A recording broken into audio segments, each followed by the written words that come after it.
بسم الله الرحمن الرحيم. عن انس رضي الله عنه قال قال رسول الله صلى الله عليه وسلم ليس من بلد الا سيطؤه الدجال ليس من بلد الا سيطؤه الدجال الا مكة والمدينة وليس نقب من انقابها الا عليه الملائكة صافين تحرسهما فينزل بالصبخة فترجف المدينة 3 رجفات ويخرج الله منها كل كافر ومنافق. رواه مسلم. وعنه رضي الله عنه أن رسول الله صلى الله عليه وسلم قال يتبع الدجال من يهود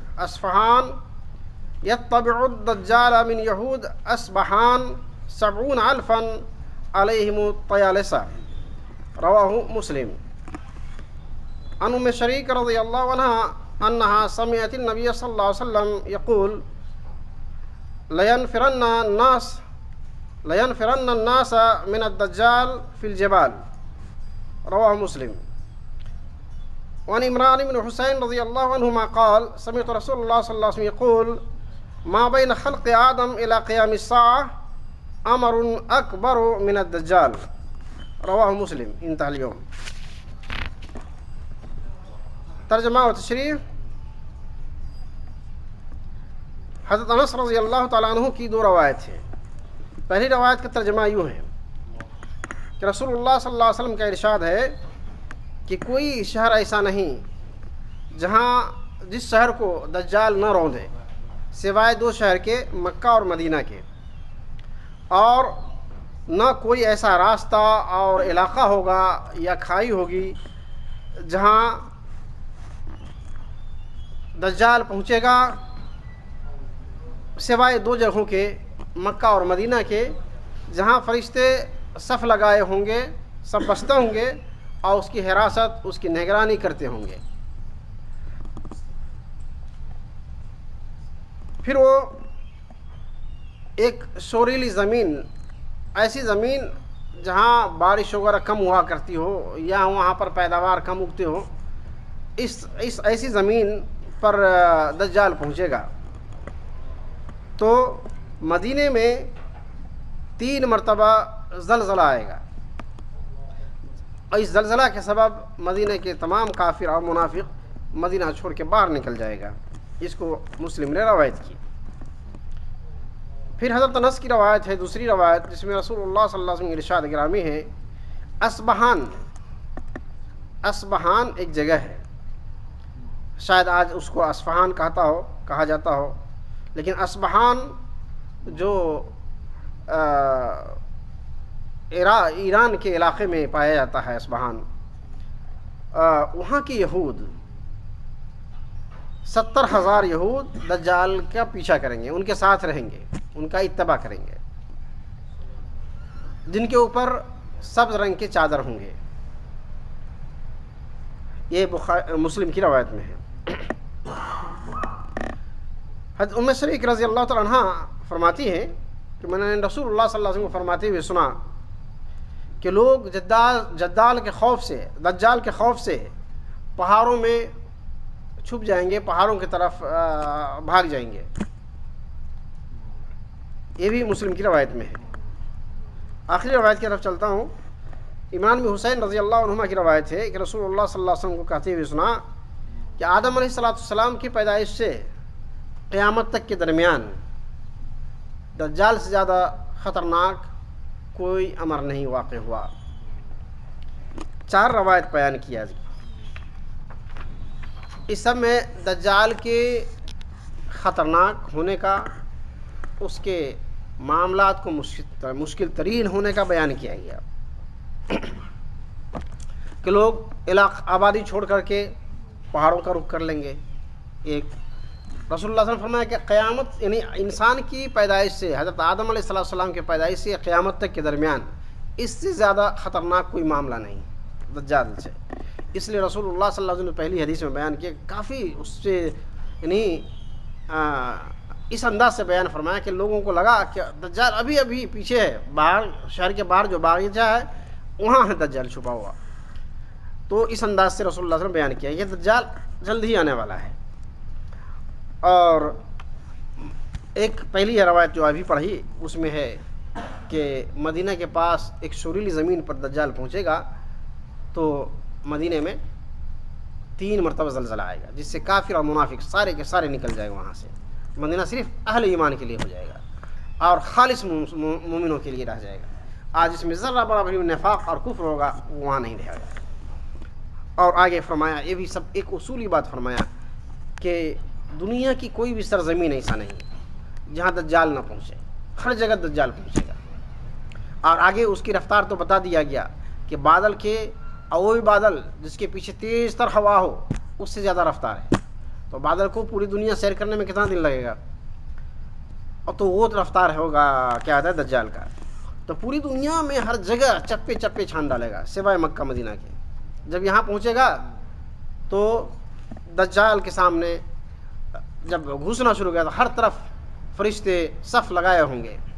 کوئی بھی گلی کوئی بھی کوچے کوئی بھی کھائی جہاں دجال سے گھس سکتا ہے ہر جگہ فرشتوں کا پہرا ہوگا اور فرشتے سب لگا کر کے اس سے اس کی محافظت کریں گے.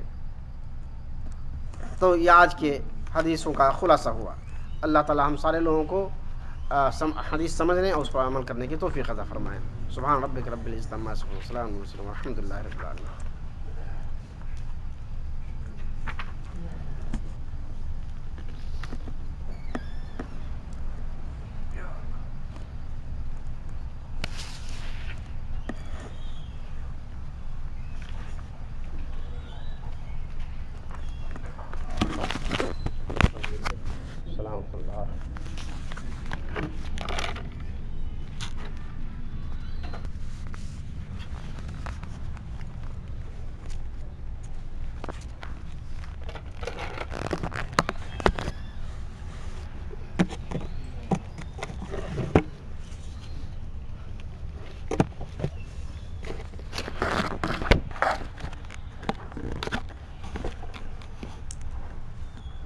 بسم اللہ الرحمن الرحیم.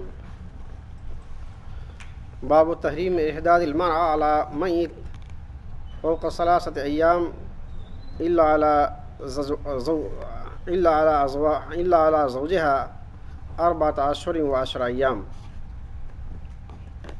عن زینب بنت ابی سلمة رضی اللہ عنہما قالت دخلت على ام حبیبة رضی اللہ عنہا زوج النبي صلى الله عليه وسلم حين توفى أبوها أبو سفيان بن حرب رضي الله عنه فدعت بطيب فيه صفرة خلوق أو غيره فدهنت منه جارية ثم مست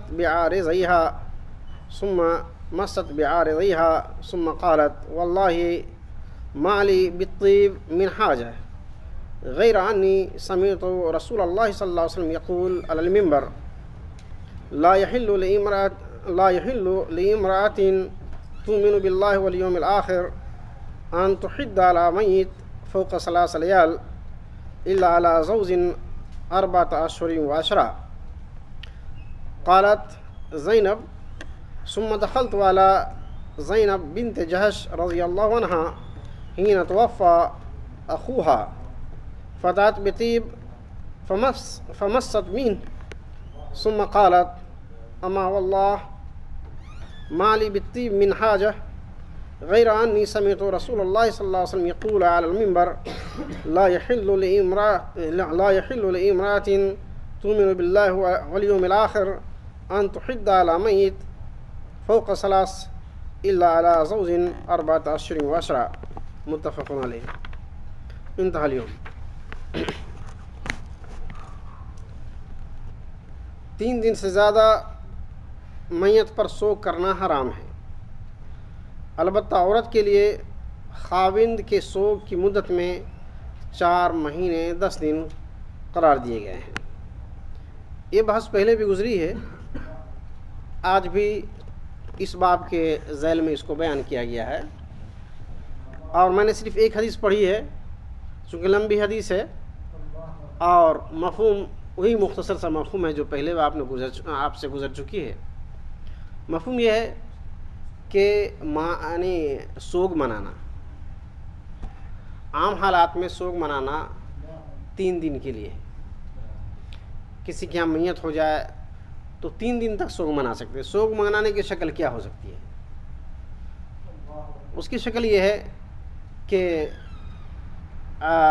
لوگ خوشی کا اظہار، جیسے اچھے کپڑے پہن کر، خوشبودار سامان لگا کر، لوگوں کی ضیافت مہمان نوازی کر کے، اور اس طرح سے جو خوشیاں منائی جاتی ہیں، یہ شکل نہ ہو، اور میت سے محبت کا اظہار ہو کہ میت گزر چکا ہے، اس سے اس کے دل میں افسوس اور اس کے چہرے پر اس کا اثر ہو۔ یہ نہیں بناوٹی اثر جو نارمل انسان کے دلوں اور اس کے چہروں پر جو اثر ہوتا ہے، بس اتنا ہی۔ یہ نہیں کہ کوئی صورت چلتی ہو، اس پر نقشہ چلتا ہو اور آدمی اس انداز سے کرے، ڈرامیٹیکلی اور فلمی انداز سے، یہ اس کی ضرورت نہیں ہے، نہ اس کی کوئی حاجت ہے۔ اللہ تعالیٰ اس سے خوش نہیں ہوگا۔ اسی طرح جب مہمان نوازی نہیں کرے گا وہ، تو اس کا مطلب یہ ہے کہ دوسرے لوگ ان کی دعوت کریں گے۔ 3 دنوں تک پڑوسیوں کا حق ہے کہ ان کے ہاں کھانا پہنچائے اور ان کے خوشی غموں میں کچھ کمی کرے۔ یہ طریقہ ہے، لیکن پتہ نہیں اب یہ طریقہ باقی ہے، کتنا حد تک باقی ہے، اب تو معاشرے میں معلوم ہے۔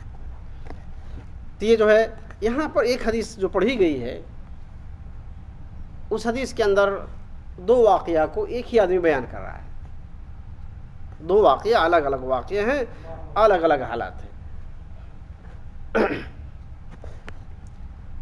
زینب بنت ابی سلمہ رضی اللہ عنہا کہتی ہیں کہ میں ام حبیبہ امہات المومنین میں سے ہیں، جو رسول اللہ صلی اللہ علیہ وسلم کی بیویوں میں سے ہیں۔ جب ان کے والد ابو سفیان بن حرب گزر چکے تو ان کے ہاں یہ داخل ہوئی۔ کون؟ زینب بنت ابی سلمہ، یہ ان کے ہاں گئیں۔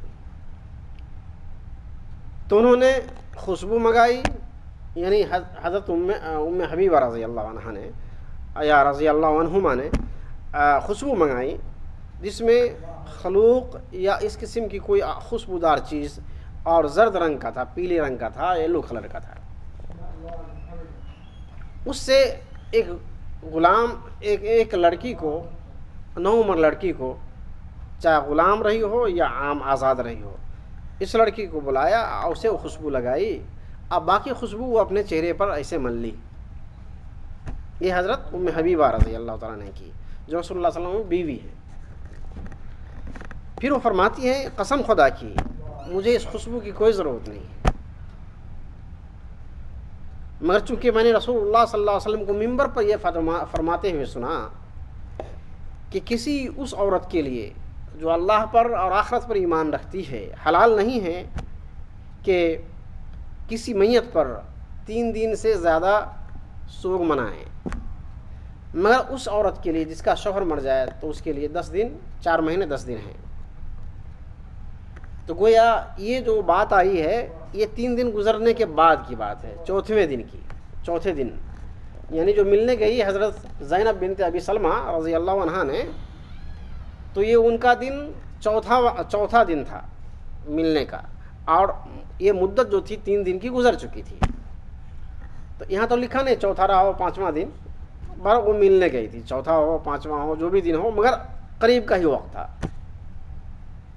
تو اس لیے یہ سمجھتے ہیں کہ جو ہے یہ 3 دن کی مدت گزر گئی ہے، اس کے بعد گئی ملنے کے لیے۔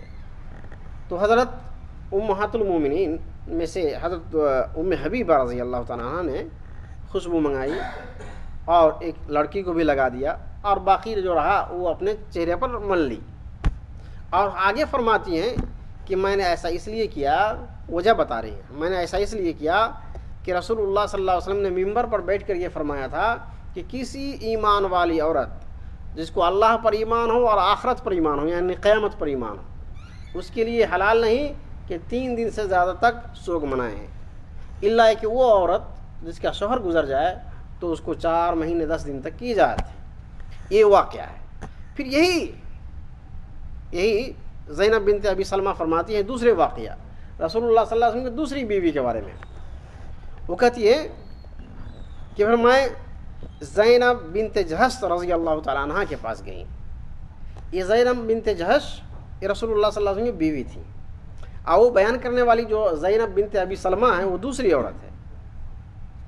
یعنی نام ایک جیسا آ گیا یہاں پر دوسری روایت میں. پہلے میں ام حبیبہ تھی, دوسری میں زینب بنت جہش ہے.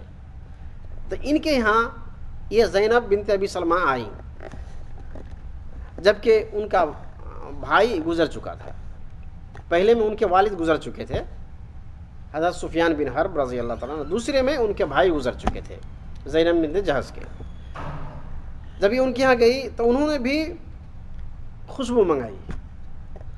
خوشبو سے اس نے کچھ لیا, یعنی کچھ اپنے کو لگا لیا خوشبو سے, اور پھر کہنے لگی قسم خدا کی اس خوشبو کے مجھے کوئی ضرورت نہیں.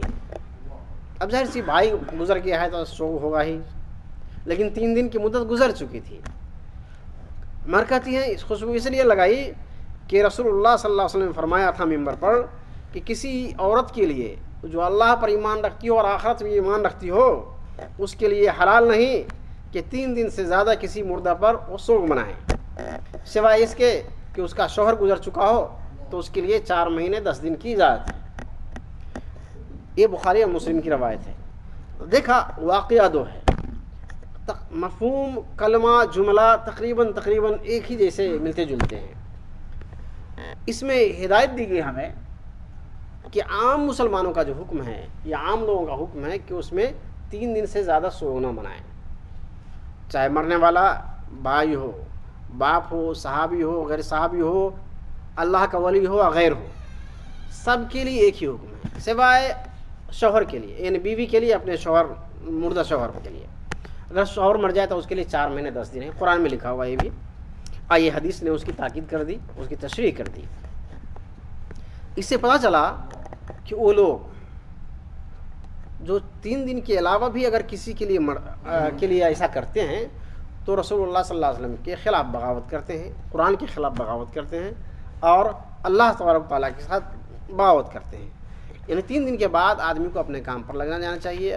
ہاں اثر تک کچھ دیر تک رہتا ہے, لیکن کیا کرے گا, اللہ کا حکم ہے کہ آپ سوگ چھوڑ دو, اچھے کپڑے پہننے لگو, خوشبو لگاؤ اور غسل کرو وغیرہ وغیرہ جو عام لوگوں کی زندگی میں ہوتا ہے وہ کرو.